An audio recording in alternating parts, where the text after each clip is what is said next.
Welcome to the African Dad Reacts channel. I'm the African Dad, and I'll be reacting to global issues that touch on people around the world. In today's session, we are going to be discussing something very, very interesting. We are going to be talking about the World Health Organization. I want us to look at a video on the World Health Organization, and then I'll want us to react to the video after watching it. Withdrawing from What is this one? Withdrawing from the World Health Organization, sir. Ooh, that's a big one. So we paid $500 million to World Health when I was here, and I terminated it. China, with 1.4 billion people, we have 350 to pay. We have, nobody knows what we have because so many people came in illegally, but let's say we have 325. They had 1.4 billion. They were paying 39 million, we were paying 500 million. It seemed a little unfair to me. So that wasn't the reason, but I dropped out. They offered me to come back for 39 million. In theory, it should be less than that, but you know. And when Biden came back, they came back for 500 million. He knew that you could have come back for 39 million. They wanted us back so badly, so we'll see what happens. There you are. You've seen Trump on his first day at the White House pulling out of WHO. You heard him say that America is contributing $500 million every year to WHO with a population of 350 million or thereabouts, whereas China, which has a population of about 1.4 billion, is contributing only $39 million. And Trump thinks that's very, very unfair. By the way, for you to understand why Trump is picking on China, why not any other country but China, you have to go back to that time when there was a pandemic, COVID-19 pandemic. The COVID-19 started off in Wuhan in China. And Trump at that time felt that China covered up some issues in Wuhan. And he feels that China should have done better at that time. And because of what China did, the disease went worldwide and America suffered as a process. 103 million Americans fell sick from COVID-19. Out of those, there are more than 1.2 million deaths. Just think about it. 1.2 million deaths. That's a big number. And he was not happy about it then. I don't blame him. I think even me, or he was the president, I will not be happy at all. Okay? For whatever reason. So he has never forgiven China because of that. So he wants to pull out America from WHO. I hope it's going to be just for a short while. I'm hoping that America will come back for many reasons. For many reasons. But for time being, I want us now to look at another video where you can see how African countries are reacting to the effect of how America pulling out of the WHO affect Africa. Let's look at another video. To a major setback in the health sector that could reverse gains made in the fight against HIV in the country. The Trump administration in the US on Tuesday moved to halt the supply of life-saving drugs for HIV, malaria and tuberculosis in countries supported by USAID. A memo sent to contractors and partners working with USAID instructed them to stop work immediately as part of a broader freeze on US aid and funding since Trump's inauguration on January 20. Kenya, a major beneficiary, will lose billions of shillings in HIV funding, as Willie Lusige now reports. So which end are you using to eat? On Tuesday, Kenyans and Africans woke up to find they had suddenly lost access to life-saving drugs, especially for HIV, as the reality of Trump's re-election began to sink in. I, Donald John Trump. A memo sent to contractors and partners working with USAID ordered them to stop supplying HIV drugs and other medical supplies. This signals the end of the life-saving PEPFAR program, a casualty of the new order from Washington. PEPFAR has been crucial in saving lives and preventing millions of HIV infections.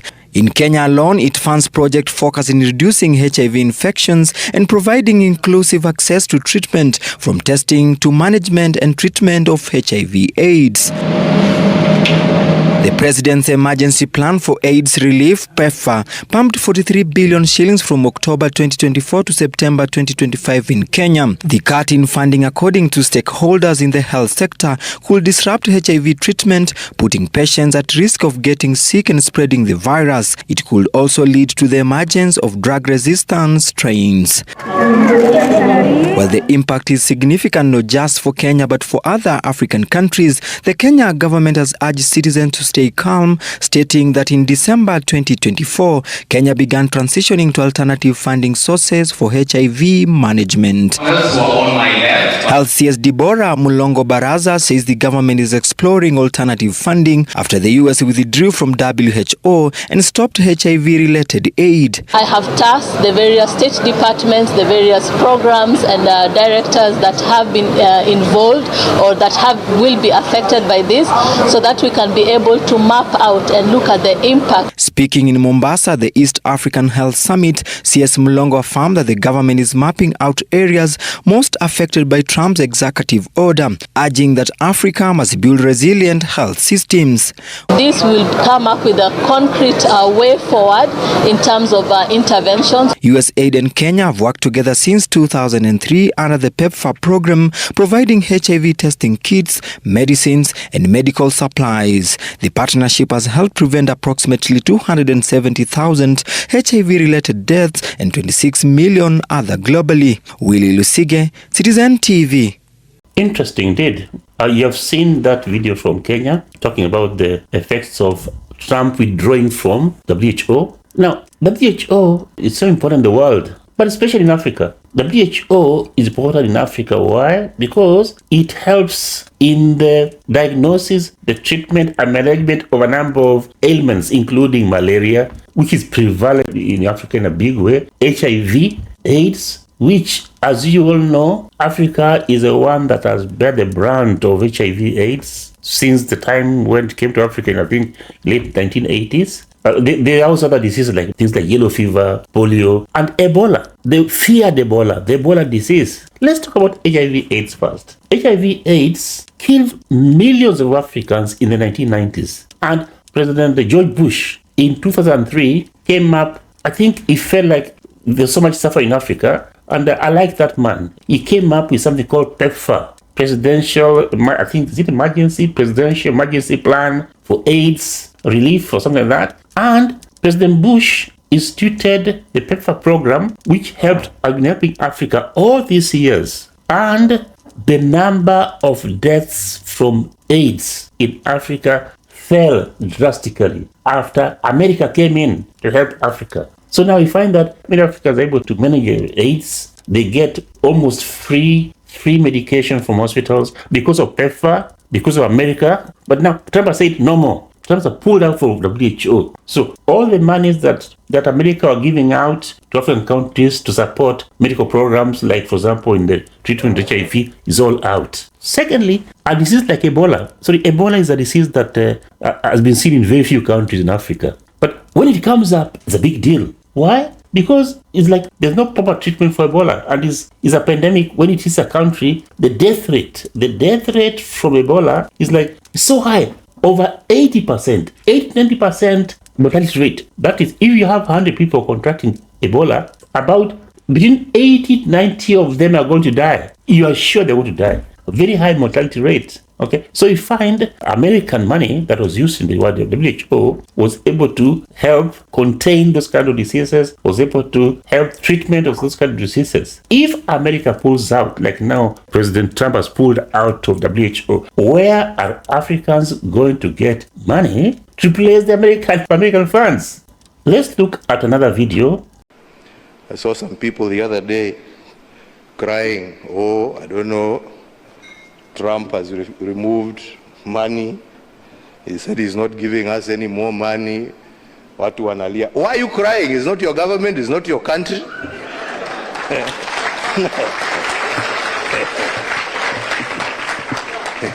He has no reason to give you anything. I mean, you don't pay taxes in America. He is appealing to his people. Shauri yenu bwana. This is a wake-up call for you to say, okay, what are we going to do to help ourselves? Instead of crying, tujiulize, what are we going to do? Haya, ametoa hiyo pesa, sasa tutafanya namna gani jameni? What are we going to do? Yeah? To support ourselves. Because nobody is going to continue holding out a hand there to give you. It is time for us to use our resources for the right things. We are the ones who are using them for the wrong things.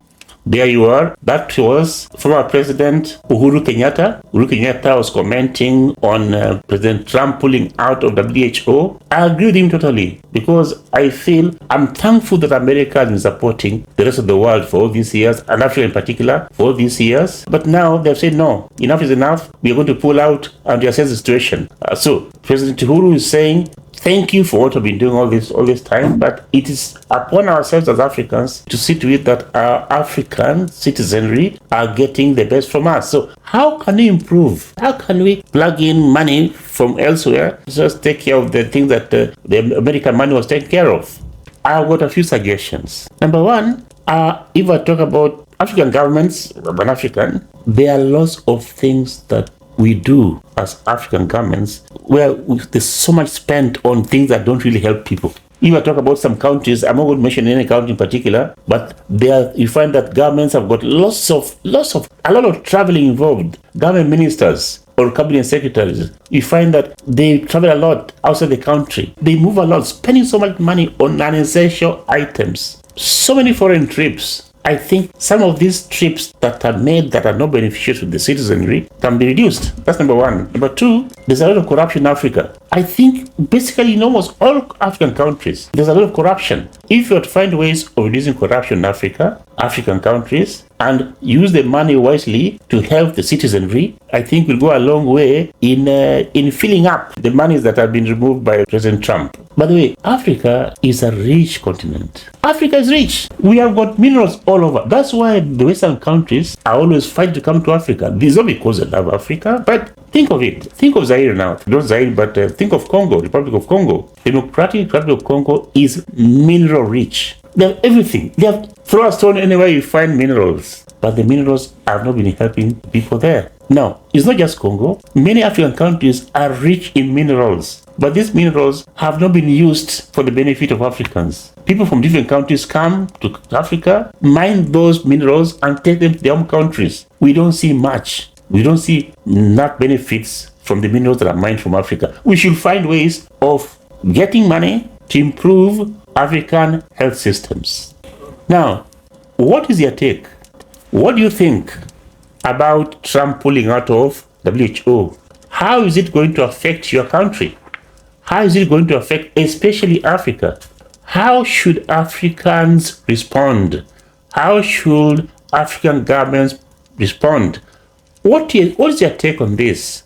I want you to participate by, number one, please press on the like button if you like what we're discussing now. And secondly, I urge you to subscribe to this channel. And then, if you agree with what I'm talking about, if you agree with the comments that I've made, please comment about them in the comment section. If you disagree or you have better suggestions than I have, please write them down in the comment section. Be active in the comment section. Thank you very much. I hope you enjoyed the session and I hope to see you next time.